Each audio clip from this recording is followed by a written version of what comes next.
Hi అండి. సంక్రాంతి సిరీస్లో part 1. అందరికీ హ్యాపీ భోగి. ఈరోజు మా పాపకి ఫస్ట్ భోగి సెలబ్రేట్ చేసుకుంటున్నాం. పొద్దున్నే లేచి తలస్నానం చేసి ఫ్యామిలీ అందరం కలిసి భోగి మంటలకు వెళ్ళాం. మా పాపతో ఆవు పేడ పిడకలను మంటలో వేయించాము. సాయంత్రం మా పాపకి భోగి పళ్ళు పోసాం. భోగి పళ్ళులో రేగిపళ్ళు, చెరుకులు, చిల్లర డబ్బులు, అక్షంతాలు కలిపి తూర్పు ముఖంగా కూర్చోబెట్టి మా అమ్మ నాన్నలు ముందు పోశారు. తర్వాత నేను, మా ఆయన, అన్నయ్య, వదిన పోసాము.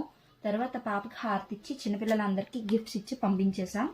ఇంతకు భోగి పళ్ళు ఎందుకు పోస్తారో తెలుసా మీకు? పిల్లలకు భోగి పీడలు పోయి భోగ ఐశ్వర్యాలు అనుభవించాలని భోగి పళ్ళు పోస్తారండి. భోగి పళ్ళు పోస్తున్నంతసేపు మా పాప చాలా ఏడ్చేసింది. చాలా మంది చిన్నపిల్లలు, వీధిలో ఆడవాళ్ళు వచ్చి క్రౌడ్ని చూసి చాలా భయపడిపోయింది. మా పాప వేసుకునే ఫ్రాక్ నేనే స్టిచ్ చేశా.